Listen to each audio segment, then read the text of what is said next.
welcome to our first Tuesday morning ThinkIn of 2021. Some of you I know were here for our first ThinkIn of the year last night, so absolute props to you for your tortoise commitment doing back-to-back ThinkIns. I'm sorry my camera is a bit fuzzy this morning. We're not quite sure why that is, but I have managed to remove the ghost eyebrows that had been added to my appearance from the new Zoom setting, which if you updated your Zoom, go into the video settings, it says beta in the bottom corner, and you can do all sorts of things. You can add a moustache, you can change the color of your lips. It's incredibly exciting, but why they would have a default extra eyebrow setting, I don't know. I'm delighted to be here this morning, partly because I get to indulge I'm a sort of weird chimera at Tortoise in that I spent 20 years working in largely magazines and newspaper publishing companies, but always on the commercial side as a brand strategist and marketing person. And since I've been working with Tortoise for a couple of years, I've been more of a journalist. So I'm sort of half and half, and this is the perfect conversation for me to indulge both parts of my DNA, where we're going to talk about the communication of the COVID vaccine in particular. We're not interested this morning particularly in the science, we're not interested particularly in the logistics, but really about the message and the medium of that message to achieve what I think is, certainly in this country anyway, a sort of major shared objective, which is to get as many people as possible to have it in order that we can move on, beat the pandemic, beat the virus, whatever the framing would be. And yet, as my colleague Ella Hill, who is corralling the chat this morning, has put together the SenseMaker guide, the slides that you saw just before we started, will attest later on, there are a significant number of people who are still in this country. Vaccine hesitancy would tend to be the phrase that people are using. Some people who feel reluctant, and others are just outright refusers at the moment, who say they're not going to have this vaccine, which is a problem not just potentially for them, but for the rest of us too. We're trying to this morning, with the help of some real experts in healthcare communication, in other forms of communicating and influencing outside of healthcare, and in behavioural science, to understand what it is that makes vaccine communications different from other forms of healthcare communications, what it is about this particular vaccine campaign that makes it particularly challenging and indeed high stakes, and then to start to look at some of the ways that we might expect the government and other organisations who could weigh in, medics, other types of communities, other forms of organisation and brands even that might influence how we get to the stage where we've reached kind of critical mass in terms of people who've had this vaccine that has been developed in, lightning fast time. Amazing scientific achievement, really, given it was only May when we had our ThinkIn, which the question was, will there be a vaccine? The first part of the lockdown, we just didn't even know if there ever would be one, and we now have 2, 3. It's hard to keep track. So my first contributor this morning as an invited expert, and I'm very grateful to her for being here. It's the first time she's been awake before 7:30, even since December, despite having a 4-year-old, which I'm very jealous, is Claire Eldridge, and she's CEO of Aurora Communications. You're a specialist healthcare communications company that you founded, Claire, and you've worked your whole career actually in healthcare comms, so you know this stuff inside and out. And we were having a chat before we started about vaccine comms, and this one in particular, and I'd love to sort of get us going a little bit with your insight into how these things work, to sort of help us to understand why this vaccine campaign in particular is different from what you might consider a normal vaccines campaign. Sure, thank you, Liz. I think usual vaccine campaigns are a challenge anyway, because you're asking healthy people to have an injection that may have side effects, and to protect themselves when they're already feeling well. I think in a pandemic it's slightly different because it's been so high profile, and I think what's especially clear after last night is the government is putting everything on the vaccine as our way out of this. So it's incredibly high profile. The stakes are high, like you say, and that they're basically saying now that in the next 6 weeks, we need 8 million people vaccinated in order to release everyone from lockdown. So, it's really, really important then that the rest of the comms goes very well and very smoothly. Because is that even possible? Do people believe that is possible? But I think this first rollout in the elderly, in the NHS and in care homes is probably the easiest part of it. Once that group is vaccinated, it then gets an awful lot harder when you're going out to the community and asking every single person to go and have this vaccine. That's when it gets really complicated. I think that's when the communications needs to start now for that period of time as to how that is going to work and how we can ensure we reach lots of different groups of people with different concerns. Not everyone has the same concern as everybody else.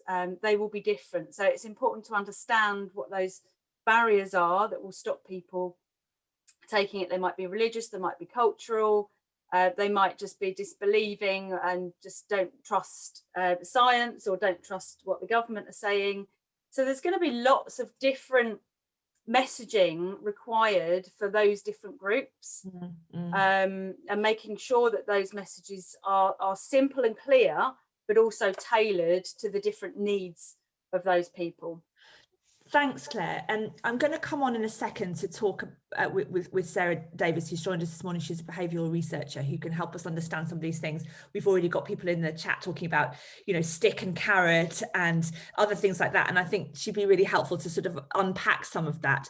But before I do, Claire, I'd like to ask you, if you were designing a communications campaign for something that has a more discrete audience, for example, or if you're organising a campaign for something that is fixed, you're launching a product or a medicine or something, as the person who designs that message and indeed that medium, you can control a lot of how it lands.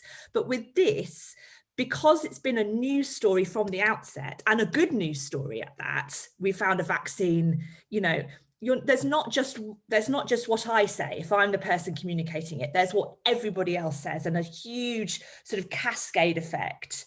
So I guess my question is, how much can government, central government, control what people feel about this vaccine? Because theirs is only one voice in the context of a myriad of other voices.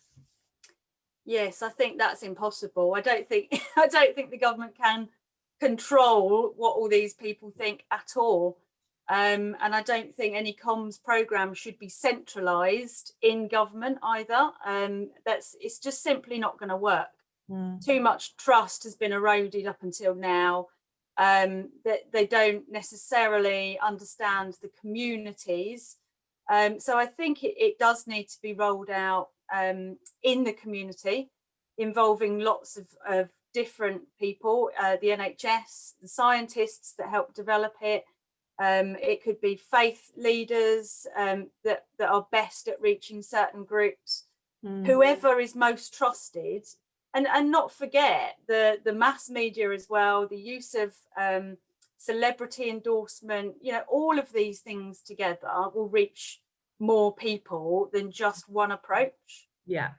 Thanks, Claire. And before I come to Sarah, there's some interesting points in the chat I want to sort of bring out, because I think we'll be able to respond to. If I can go to my colleague Matt, who's made this point about there's certainly the stick carrot thing, there's the trust thing we need to come back to, but there's also this thing which worked, I think, quite well in the first lockdown, which was that very simple message, which is, if you stay home, you're helping somebody else. And that felt like it landed in the first wave of lockdown, rather than if you stay home, you're protecting yourself. And that's kind of the point you're making here about the vaccine comms, which is, don't have it for yourself, have it because it's the right thing to do. Yeah, absolutely. Morning, Liz. I think it's incredibly important to frame this as a question of citizenship and social responsibility, not to the whole nation necessarily, but even just to your family and your loved ones and the people you live around and your neighbors and co-workers, that having the vaccine protects other people's lives as well as your own. And there's a form of solidarity in getting the vaccine in that sense, which feels good. And I thought that the very early recipients of the Pfizer jab that we saw at the end of last year were very strong in that regard, that they were very good ambassadors for the injection. The opposite side of the argument is the one that we've inherited from the whole row around MMR and Andrew Wakefield, which was driven very strongly and continues to be driven by arguments that are turbocharged by social media and people using search engines to find out about vaccines rather than reliable sources. And that's to sort of frame vaccination as a personal choice, almost like elective surgery, something that has no implications for other people. And of course, by definition, the whole and only point of vaccination strategy is to give a large population protection so that that population achieves herd immunity.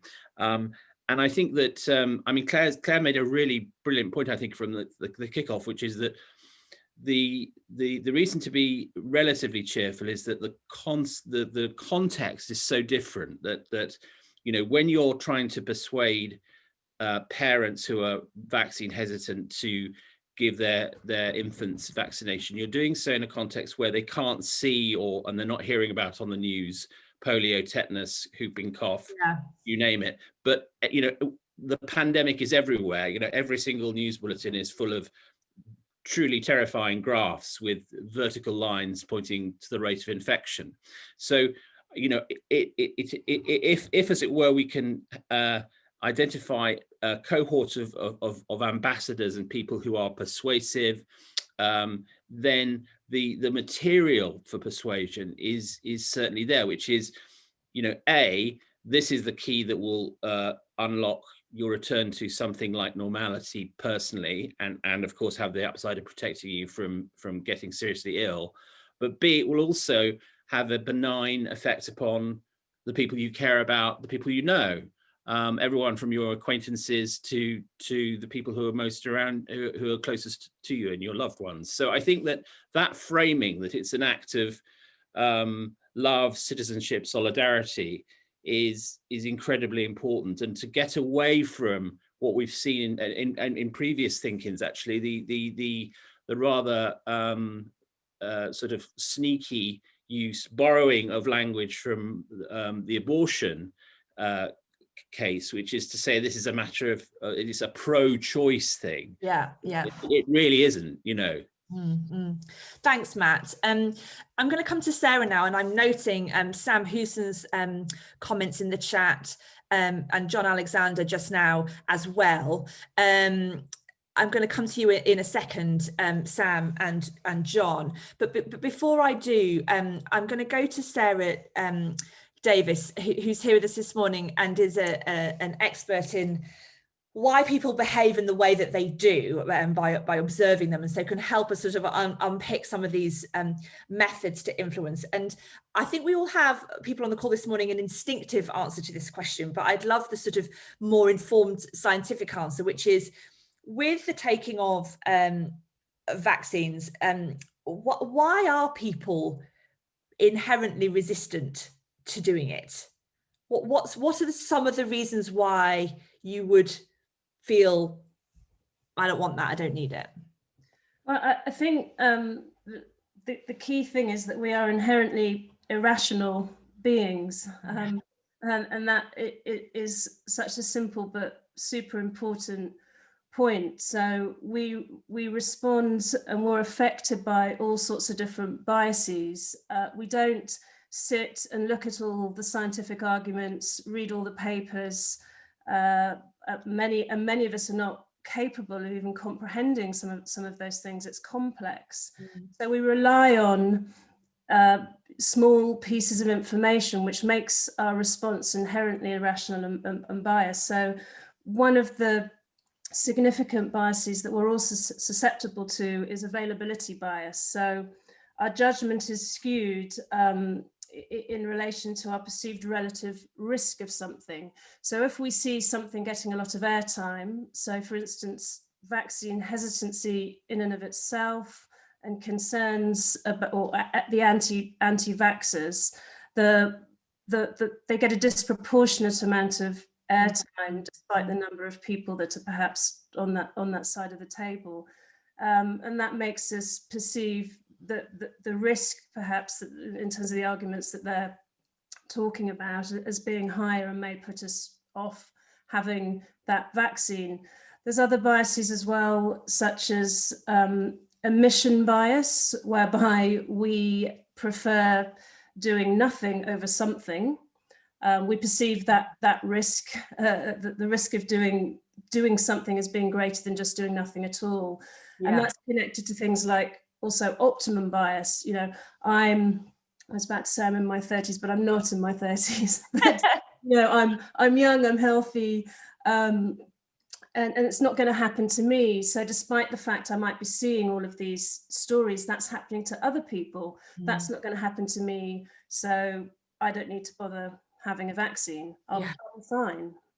And I guess, as my colleague can see, James Wilson's put in the chat, that there is just so much information about these vaccines, these various different treatments, that if you have got an existing bias, it takes one Google search or one little doom scroll on your Twitter to find something that substantiates that point of view, and that then you can share.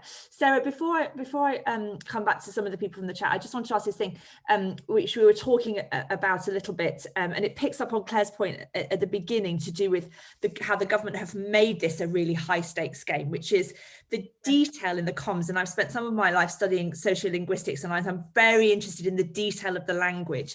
And this point you've used about anchors in language that create expectations that make things more difficult for people to sort of, it undermines that trusting again. Just explain a little bit more about that, because I think that's fascinating. Yes, I mean, anchoring again is we anchor and adjust, and that helps us inform our decision making. So we use anchors all the time in our lives to make decisions. And in this particular instance, anchoring to things like do this and we'll save Christmas, that makes us behave in a certain way. And obviously we were all looking forward to Christmas, and suddenly that's pulled away, and that's gone, and the anchor's gone, and that undermines our trust. So every single time you create a new frame of reference that you're not certain about, that affects how we respond to it, how we decide what to do.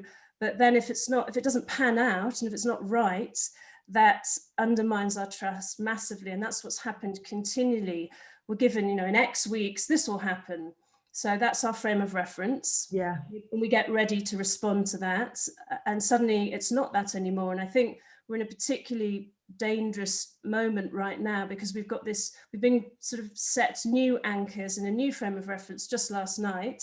And we're told in X weeks, if this happens, then arguably we'll all be free and we'll be able to get back to normal again. But I think increasingly, because of the number of different sort of volte-faces that have happened within this pandemic, that trust, as Claire was saying, it has been massively undermined, and that's particularly damaging when then we're trying to communicate effectively a vaccination upon which success, if you like, and resolution hinges. Not easy at all. Thanks ever so much, Sarah. I'm going to come back to a couple of people now who've made comments in the chat that I think are interesting and important to sort of air. If we start with John Alexander, if you're there, John, I was interested in your remark about sort of the previous behaviour of this government, sort of creating this notion that people aren't citizens, they're consumers, and that kind of kiboshes Matt's do it for solidarity, we're all in it together kind of vibe. I think kiboshes is going, but I completely agree with that. I think we have to sort of look at that with some recognition that it certainly wouldn't be in character of previous decisions and announcements and approaches from this government, and I'm not sure whether that's sort of like a blind spot. They just don't see us in that way, or whether it's a deliberate political decision, or kind of some combination of both. But when you think about what has been asked of people by this government, like if you think about the shift from stay home to stay alert, that was very much a kind of a shift from a collective, we're going to do this together, we're going to beat this together, to a sort of if you don't stay alert, it's on you, and sort of a personal responsibility kind of shift that really ultimately, I would argue, was about sort of saying, don't look over there, like it's not like everyone could go outside, because the attention is starting to come onto us for not having reacted soon enough. And I think that when you think about eat out to help out, when you think like the motivation that's assumed of us at almost every stage of this is that we are that there's a sort of conception of human nature that we're individually self-interested rather than motivated by the collective. And I think that, like, I'm not saying it's impossible, but it would require I would say, like, in order to roll this out successfully, we're going to have to think of ourselves differently, or we're going to have to be thought of differently by our government. And where that would take you is actually even further than some of what we talked about, like to things like the introduction of deliberative democracy methods and approaches as part of the governance of this whole thing. It's interesting, in France they've announced a citizens jury that has the right to question the vaccine rollout approach in France. But my point isn't that it kiboshes it. I completely agree with it. It's a substantial shift in strategy, and a really, really fundamental one. When you think that at the moment, like, Boris Johnson's, like, his real kind of vibe is like, I want to offer, like, people need me to tell them what they're sort of lazy and selfish, and so I need to give them the next thing that they can hold on to as the solution, rather than like a big collective mission that we go on together. Yeah, feels like a very different sort of psychology of the thing. Thanks very much, John. I'm going to come to Sam Houston. I note Patricia's made a brilliant point in the chat that I'd like to come back to when we've spoken to our third invited expert, Alex, and also Albie Cohen. This thing about emotions versus facts, I think, is important for us to sort of unpick. And I think Alex will be able to talk to that too.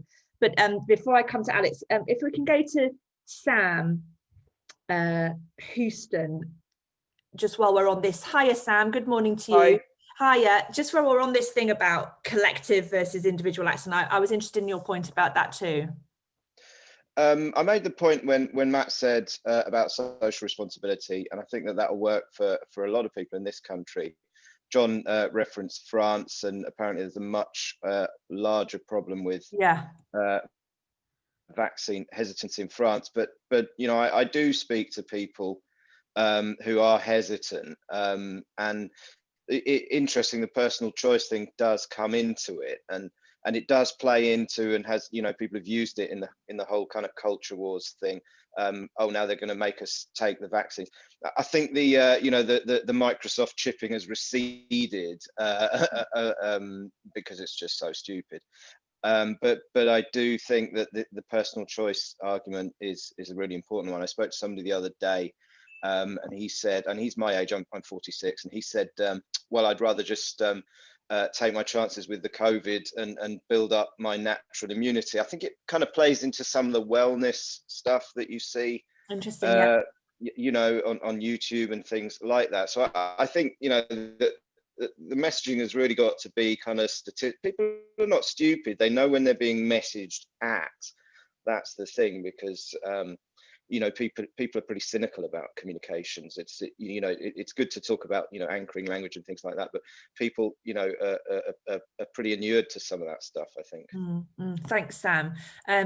Certainly people are very cynical about communications if they can feel it happening to them. I think the really good communications are the ones that you don't notice you're being communicated to.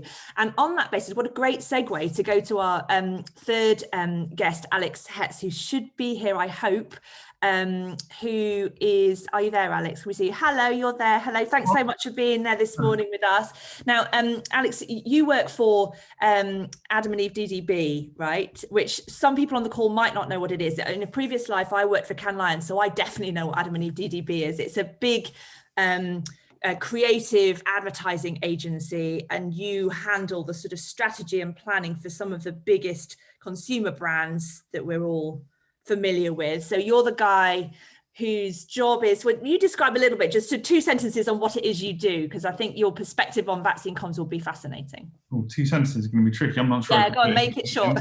It's a development of a broad marketing strategy. So what's the message, what's the medium, and how do you measure it? Those are the 3 the kind of simplest tenets to it, and everything from the John Lewis Christmas ad to Google search to some work we do with the Department of Health, and what we've tended to discover is that what works for one works for most, and that human beings, exactly as Sarah was saying before, are fundamentally emotional, not rational beings. And that to try to bring, as was the mistake around the Brexit debate, facts to a knife fight is always the wrong way to behave. And actually it's about trying to understand what are people's latent feelings, why are people feeling that way, and then how can the right message in the right medium at the right moment change how they feel so that you get the outcome that your client or that your government or that you yourself want to bring about. So latent feelings is a really interesting start point. I do want to come on and talk to you about the sort of, as I wonder, oh my God, if I'm so glad it isn't my job, but if it was my job, I'd be worried about, I want to sort of have very simple, easy for everybody to access. And then I also want to be able to do a very targeted, nuanced, community by community based campaign. I want to talk to you about that stuff too, but with this thing about emotions versus sort of facts, which has come out quite strongly, with this sense of vaccine hesitancy, some of it, as Martin Ricks has just said, is people kind of going, well, I'm not by nature an anti-vaxxer, but how have they done it so quickly? That's the sort of I feel like I want to explain, oh, well, they did it quickly because X, Y, Z, but of course, who's got time for that? And who's got the scientific wherewithal to understand the answer to that question? What's your sense of this? How do you paint an emotional picture that convinces somebody who has perfectly logical, rational, fair enough questions about what they're being asked to do? My sense is, and to return, I think, to Sarah's point about biases, by the point in the conversation that someone is going, well, it was rushed through in only 12 months, they're already in the land of confirmation bias. They're already looking for evidence to back up an emotional point of view and an emotional decision that they've already made. Their emotional decision has already been, no, that's not for me. And then they're starting to find, well, the evidence, because I need to prove to myself how rational and thoughtful and intelligent I am, I need to have reasons why I've made that decision. It can't just be that I don't want to stick that needle in my arm. It has to be based on something. So I've gone in search of what sounds like the most rational argument against it. And that's why I wouldn't call those people anti-vaxxers. I think hesitancy is the right word, because often those people have simply not been provided with an emotional upside to make that decision on behalf of themselves and on behalf of everyone else. And because they're fundamentally emotional beings, they then need to post-rationalize with logic, which they do around hesitancy arguments around taking. Oh, I see. Okay. So it's like the stage Sorry. I was going to say, so it's sort of a sequencing thing. It's not that the facts part of it isn't important. It's just that the emotion part of it comes first, and then the facts kind of validate the emotion. Absolutely right. By the time they're telling you, they're worried that it's been only 12 months since this thing's been discovered, and normally it takes longer. You've lost them already. Where I think the focus now needs to be is in winning the emotional argument right up front. How do you make people feel? Not only is this the right thing to do, it is easy, it is normal, and normalization at scale is an incredibly hard thing to do. I understand what's in it for me, I understand what's in it for my community and the people I love, I understand what's in it for society, and why that helps me self-actualize in the kind of top of Maslow's hierarchy, why that helps me feel good about who I am and myself. And if I feel good about myself and I feel like I'm contributing, no one's going, well, I could get hit by a car on the way to voting, so I'm not going to vote. That's a really rational post-rationalization of why you wouldn't vote. Voting is a thing that is good for you and good for the country. I think there's a real danger though, and this is where I got nervous, possibly until last night. I think last night was a step in the right direction. around the politicization of vaccines as well. Almost kind of the poppy effect, the wearer poppy effect, where something that was normal at scale, relatively depoliticized and just an act of good citizenship, became highly politicized, became highly fragmented, and you're either on one side or the other. And my real fear is that vaccines become a battle in the cultural war. And people who've had them are on one side of the culture war, and people who haven't are on the other. And we've seen that with mask wearing to a lesser extent here, but to a great extent in the US. And my concern is that vaccines fall into that pattern.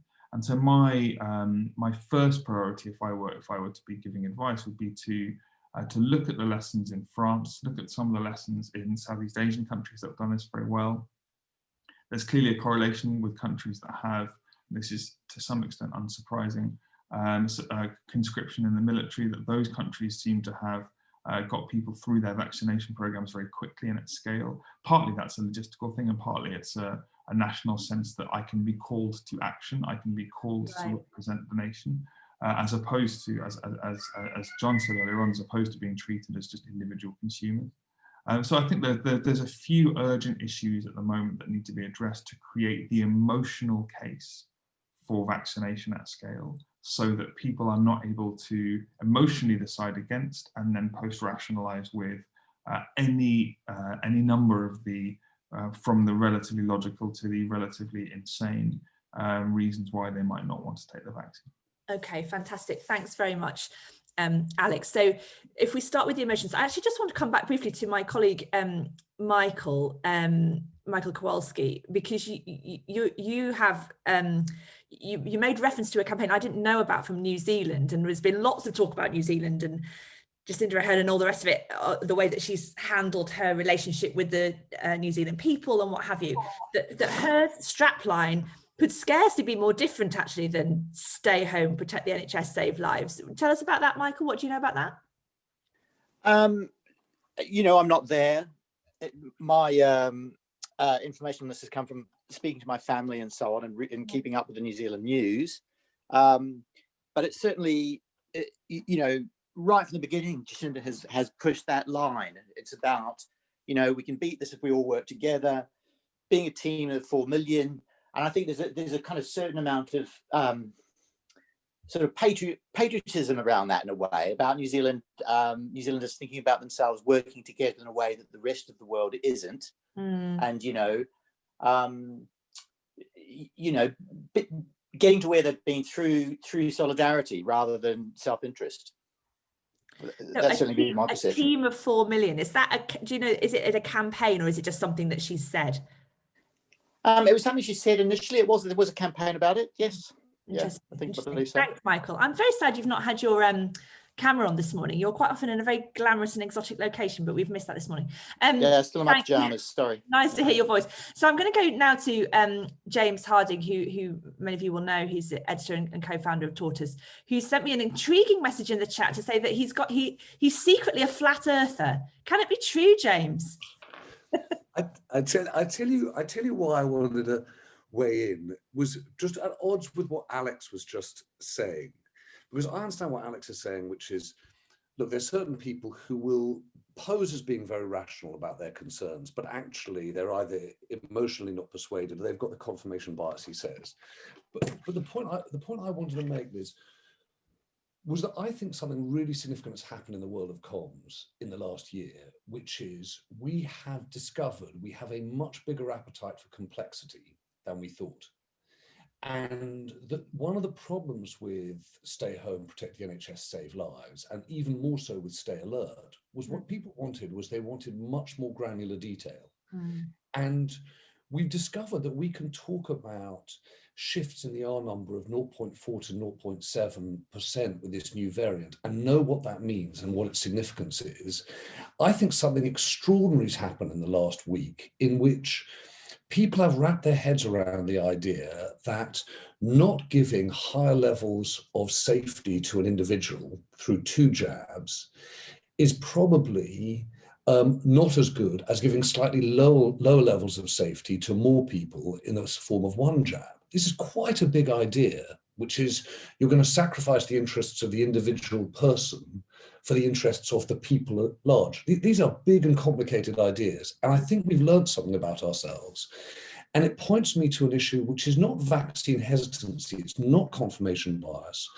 It's about how the government communicates on the real granular details of what these vaccines do and the process of trials and what the effects are.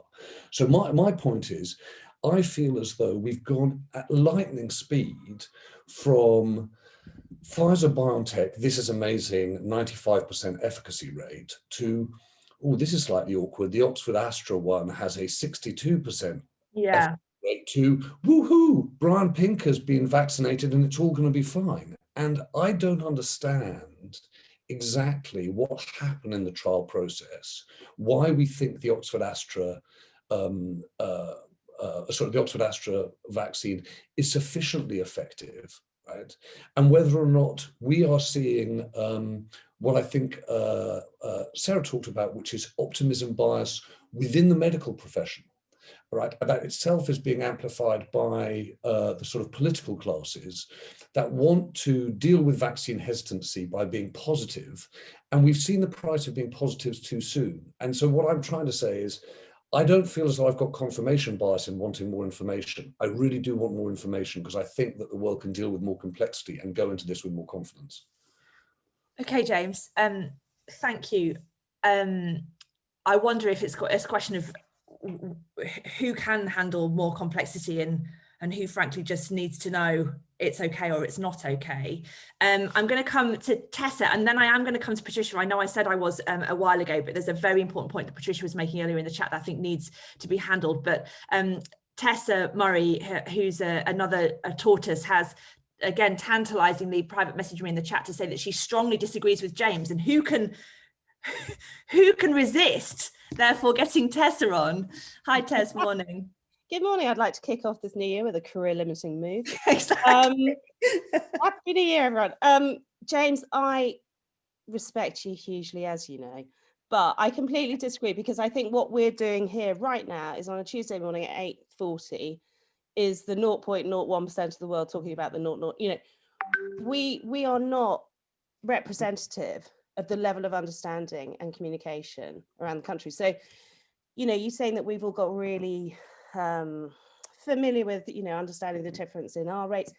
That's a tiny minority of people who really have. That's a tiny minority of people who still read the news. That's a tiny minority of people who trust the news, you know, or so I just think in terms of a nationwide communications vaccination rollout, we do need some targets, but in terms of granularity, we need to have an overarching target, and then we need to do what Alex is saying, which is find the people within your very small circles who you trust and who you want to protect, and build that emotional connection about what your responsibility is. I think people have got so confused by the conflicting stats. They don't know which stats to trust. They don't know which way's up. They don't know which infection rates to trust. They don't know whether excess deaths means they would have died anyway. But yeah, people have all of this data and has not helped us one iota. And we are in a tiny minority of people who sit here talking about it a lot. When you're in a community outside of London where your elders are saying, don't trust this, it doesn't matter what a leader has written, you know, what an editorial leader is writing this morning about, you know, the efficacy of various vaccines. You've got to drill down into local communities. You've got to drill down into peer-to-peer education. We've seen this in so many instances. We've talked about it before with HIV, Ebola, but in terms of the detail, I don't agree at all. I think we've got too much detail to confuse people.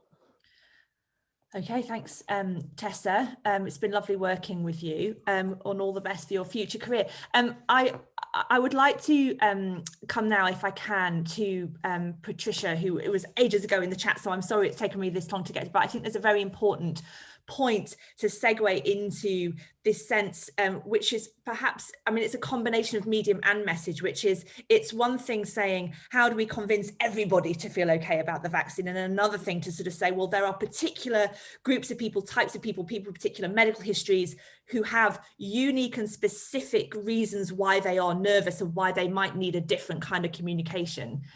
Patricia, Good morning. Nice to see you. Good morning. Good morning. Hi. Good morning. Thank you very much. I really, when I got the message about this event, I specifically said I wanted to sign in because of the point I would like to raise in this group. And I think I am right to have decided that this was a group I should raise this point in.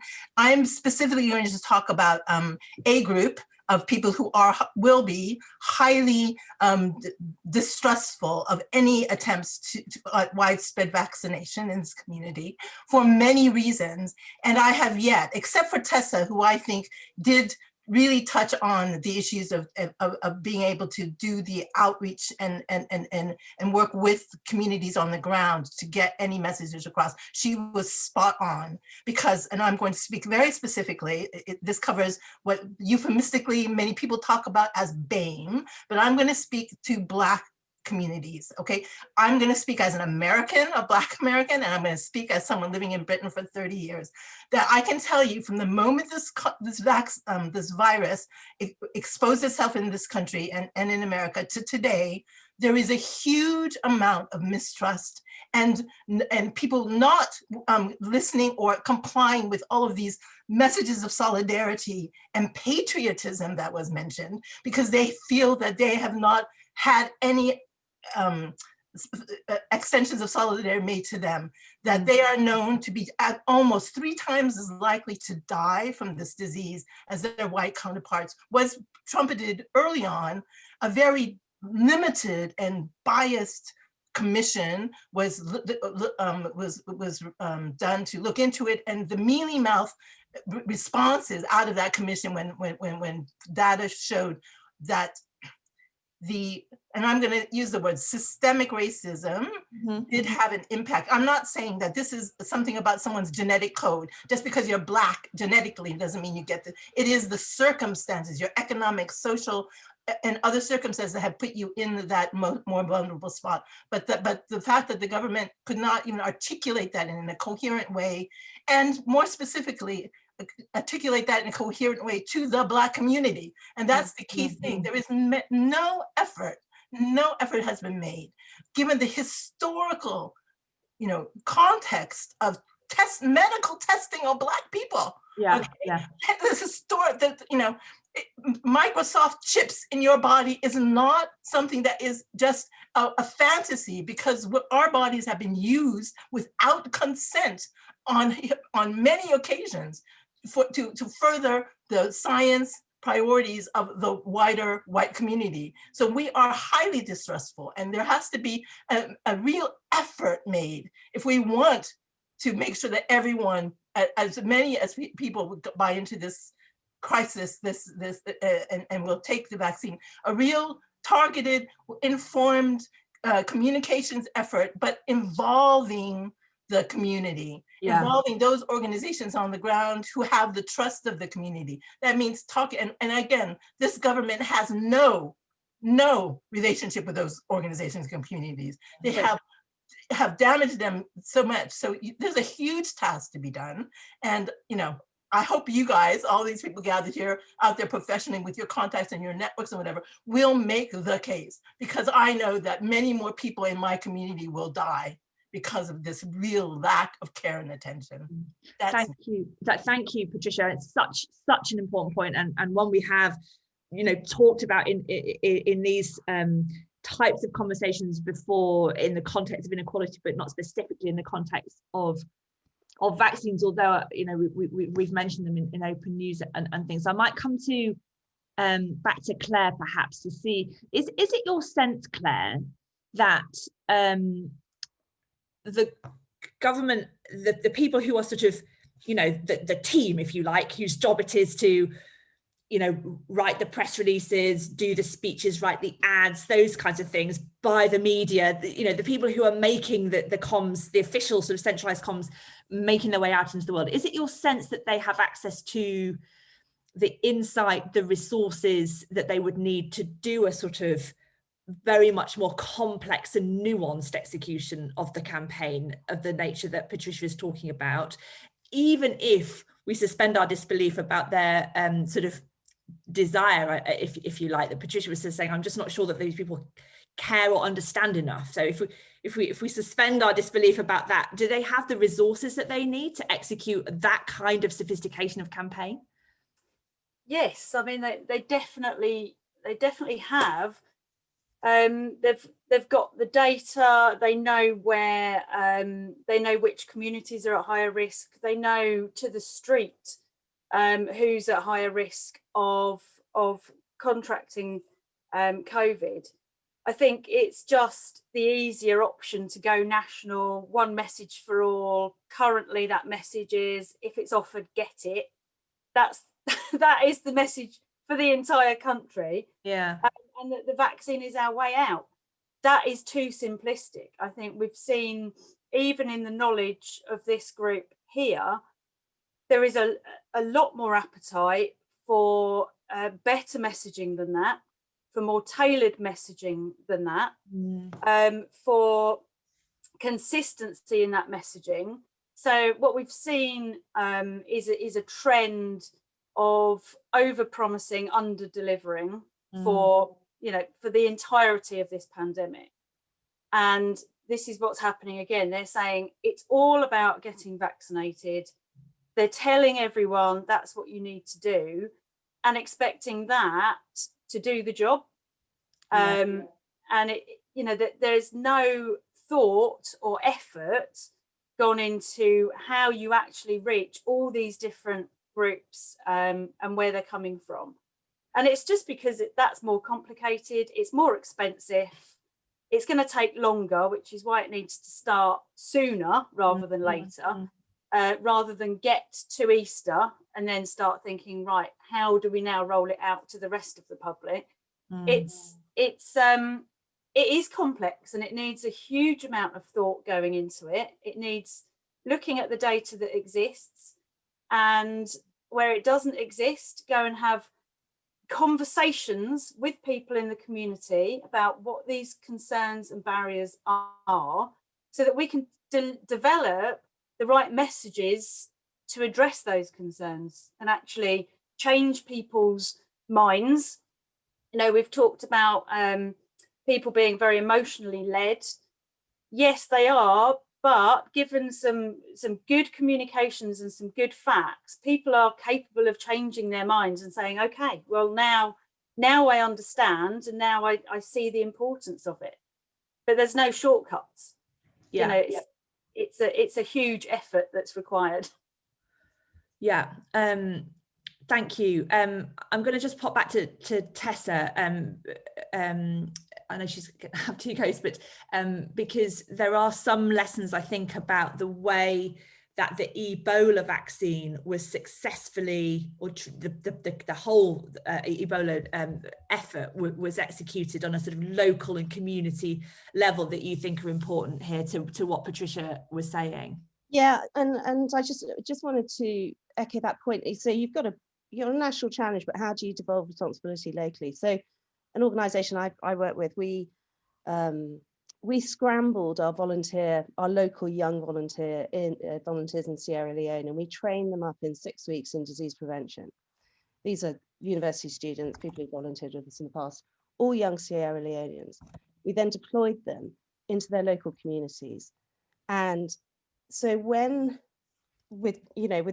absolute respect for the body, Granny and the aunts wanted to wash and dress the body, young Sierra Leoneans within their own communities would say, listen, I totally understand, that's how we respect our dead, but if you do it, you and the aunties will all be dead in 48 hours too, so we just have to do it a different way this time. Now, that message coming from young leaders within their own communities is very different to some Swede turning up in a white landing, shouting it through a megaphone. And in the areas where we deployed that sort of youth-led, community-led disease prevention and control program, they were the areas that were declared disease-free first in Sierra Leone. So, and it's now been held up as a sort of WHO gold standard epidemic or pandemic response. But it's about devolving to a local level and creating local community leaders. That's just the point I wanted to make. Thanks, Tessa. I'm going to come back to Alex, actually. I wonder if there's a campaign that has done this, that's tackled this sort of thing in another way, that would be a good reference for us, Alex. Oh, hang on, we need to unmute you so we can hear. Can we unmute Alex? Thank you. All right. Go for it. Sorry. Also, to respond to James' point, because I think it's a really interesting, and Tessa's kind of counterpoint, I think is a really interesting debate, which is the polarization of how we absorb news and how we absorb facts. We're in a situation where 8 out of 10 people nationally can't name the Chancellor of the Exchequer when they're unprompted. So the idea that we're engaged with our numbers, the idea that we're engaged with the detail of this is I don't believe accurate. I think most people are still engaged with a very superficial understanding of this, and their fears are based on pretty superficial understanding. And you look at the most successful government campaigns of the last decade in terms of behavioural change campaigns, and the two that have worked best by measurement, by recall, and by persistency of use are 5 a day and the tax-paid ducks, the ducks that say pay your tax over and over again, and the eat 5 fruit and vegetables a day. Wow. And eat 5 fruit and vegetables a day was enormously successful because I understood it. I understood it was available to me. It felt normal. And then there was a supplementary campaign targeting me on my street, going 73% of people in your street are eating their 5 a day. So you had this emotional simplicity nudge mechanic of, if you're not doing this thing, it is totally normal, it's totally available to you, and most people are doing it. And it wasn't positioned among where you need to eat a variety of fruit and veg because certain vitamins are only available in certain fruit and veg, and actually you should be eating certain dietary fibers. There was no demand for more detail. There was just, it's good for you. And I think we sometimes need to understand that being blinded by detail creates as many questions as it resolves. How is the R number calculated? Who did that research into the vaccines? If I simply feel good about it, and I simply feel that other people are doing it and it's normal, I tend not to look into the detail. The detail becomes subsequent. I think there's a real danger of the echo chamber of, well, all of us want to know the difference between 0.5 and 0.7 and 1.1 and the R number. All of us want to know precisely how Eat Out to Workout did or didn't work. All of us absolutely want to sit there and watch Chris Whitty flick through graphs despite not having a clicker, which is a year into this, completely insane. All of us want that, and that's great, and that sates our desire for information. But in the world in which Mrs. Brown's Boys remains the BBC's top sitcom, that's a very different world to us. And I think we're in real danger of living in a hyper bubble where we jump onto a Zoom call on a Tuesday morning to debate the finer points of a government policy. And most people simply are going, well, sorry, which shop's closed or which shop's open? Can I get an Asda delivery? And I think one of the things that we often have to remind ourselves of in the ad world is that we are not the consumers. We are not the people buying this stuff. Even when we're looking at brands that are aimed at kind of A, B, C1 consumers, so kind of hiring consumers, John Lewis consumers, when I'm working on John Lewis, we still have to understand that 8 out of 10 John Lewis consumers live outside of London. 7 out of 10 John Lewis consumers could not tell you more than 2 members of the current cabinet. This is fundamentally different to everyone on this call.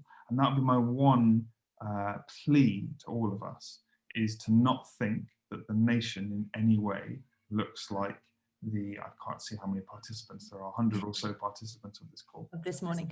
Thanks, Alice. I didn't know that about the tax ducks. I think I might have guessed 5 a day would have been successful, but the tax ducks, I wasn't sure. I'm going to come for sort of closing. We're in the last few minutes to James Soren or Soren. I'm sorry, James. I'm not sure I know how to pronounce your surname, but you've been listening to the conversation. Your role, you work for the Department for Health and Social Care as part of the vaccine comms team, and you've sort of been along to listen. I think you're absolutely fair to say that there's been some negativity about the sort of nature of government comms at the moment. What I suppose people aren't saying is the government aren't talking to most of us. There's a lot of information. It's a question of the sort of ordering of it. I just want to give the opportunity to sort of respond to some of the things you've heard this morning and sort of fill in some of the gaps, perhaps.